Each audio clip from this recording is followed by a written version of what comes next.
अस्सलाम वालेकुम स्टूडेंट्स, आज हमारा मैथ्स का 5th लेक्चर है। Unit number 12 geometry, page number 133 to 135। आज हम इसकी बेसिक टर्म्स करेंगे। इसमें हमने इसकी डेफिनेशंस करनी है ज्योमेट्री की। Now open your book, this is your book, page number 132 and 133। हमारा यूनिट है 12 ज्योमेट्री। आज हमने इसकी बेसिक टर्म्स करनी है। सबसे पहले हम इसकी डेफिनेशंस करेंगे। Now open your notebook. अपनी नोटबुक बिल्कुल वैसे ही रेडी करें जिस तरह से हम अपनी क्लास में करते थे। बोथ साइड्स पे आप डबल मार्जिन लाइन ड्रॉ करें। देन अपनी डेट, डे मेंशन करें, यूनिट नंबर मेंशन करें, यूनिट का नेम मेंशन करें। नेक्स्ट लाइन में डेफिनेशन मेंशन करें।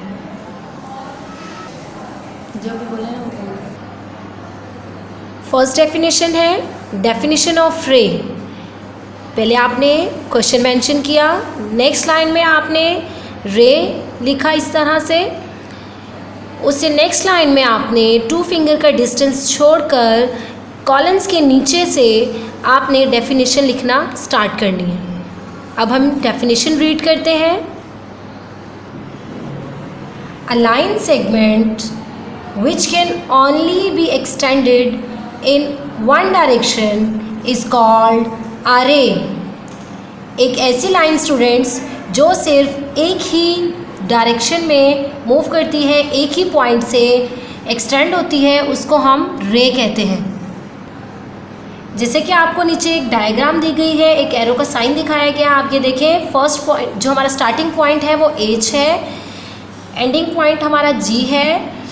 लेकिन ये लाइन G से सिर्फ एक्सटेंड हो रही है। यहाँ आपको एरो से बताया गया है कि ये सिर्फ एक ही डायरेक्शन में एक्सटेंड हो रही है, इसे हम रे कहेंगे। इसी तरह हमारा यहाँ पर सेकंड डायग्राम भी A पॉइंट से स्टार्ट हो रही है और B पॉइंट से एक्सटेंड हो रही है। ये देखिए,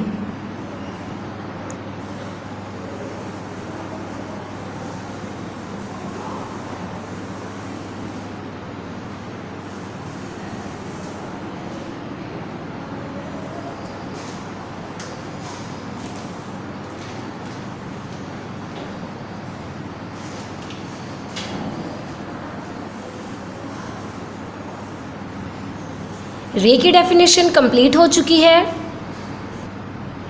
नेक्स्ट डेफिनेशन हमारी है definition of line. Previous definition की तरह आपने फर्स्ट लाइन में डेफिनेशन ऑफ लाइन लिखना है। नेक्स्ट लाइन स्किप करके नेक्स्ट लाइन में आपने लाइन लिखना है। उसके बाद आपने इसी तरह 2 फिंगर का डिस्टेंस छोड़कर आपने सेमी कॉलन्स के नीचे से राइट करना स्टार्ट करना है। अब हम इसकी रीडिंग करेंगे। स्टूडेंट्स, आपने एक डेफिनेशन आपके एक पेज के ऊपर आनी चाहिए, नेक्स्ट डेफिनेशन आपकी सेकंड पेज पर होनी चाहिए और थर्ड वाली डेफिनेशन आपकी थर्ड पेज पर होनी चाहिए।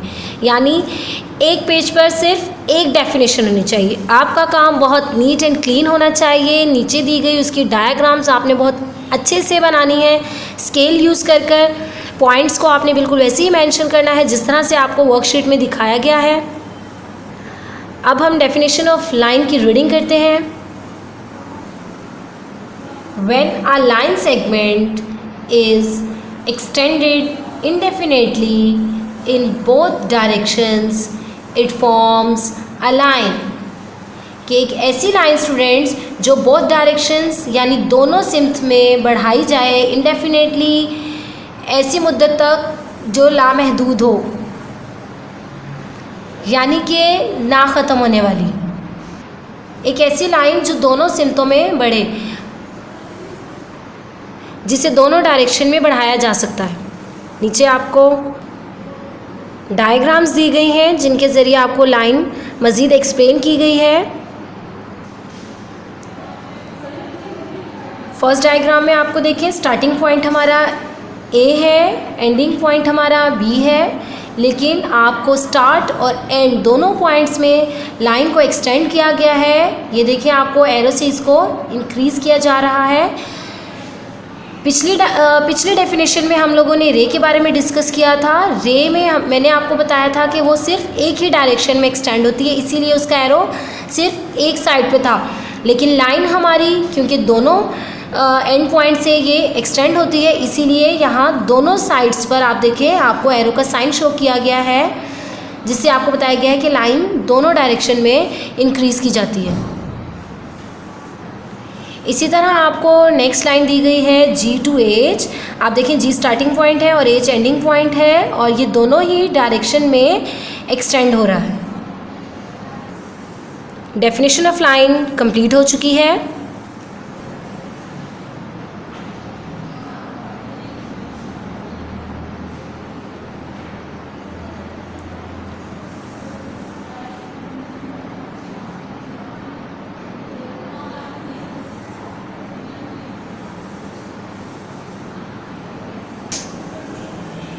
नेक्स्ट डेफिनेशन है हमारी डेफिनेशन ऑफ एंगल।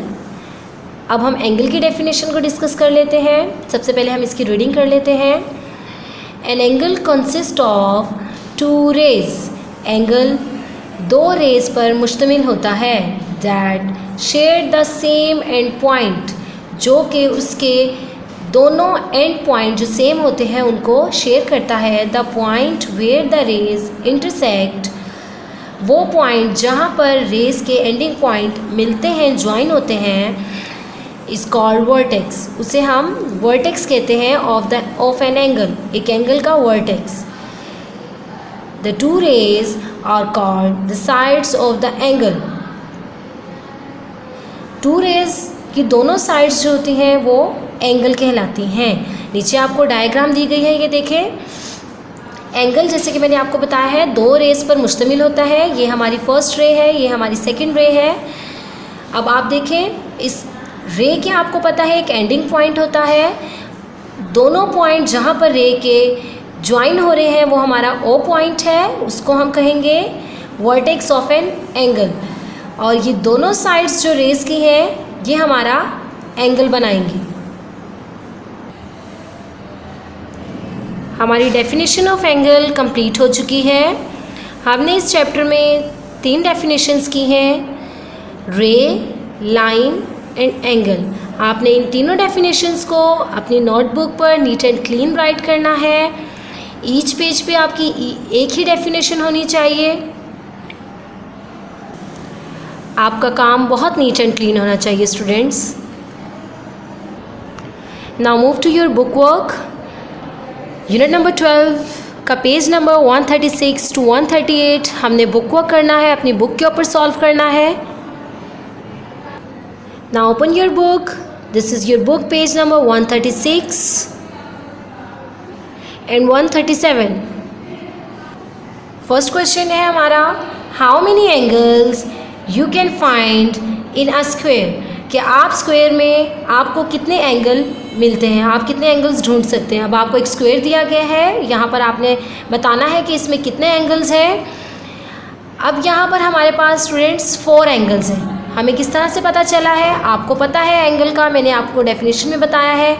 एंगल में हमारे पास 2 रेज ज्वाइन होती है, उनके सेम एंड पॉइंट को ज्वाइन करने से हमारे पास एक एंगल बन जाता है। यहाँ पर आप देखिए आपको एक ये वाली रे दी गई है और एक ये वाली रे, इन दोनों के एंड पॉइंट ये है, इसको ज्वाइन करने से हमारे पास एक एंगल बना। इसी तरह हमारे पास अब एक ये रे है और एक ये रे है, इन दोनों को ज्वाइन करने से हमारा ये एंड पॉइंट है, एक एंगल यहाँ पर बनेगा, 2 एंगल हो गए हमारे। इसी तरह हमारी एक ये लाइन और ये वाली लाइन, इन दोनों को एंड पॉइंट ज्वाइन करने से ये हमारे पास एंगल बना है, 3rd एंगल हो गया हमारा।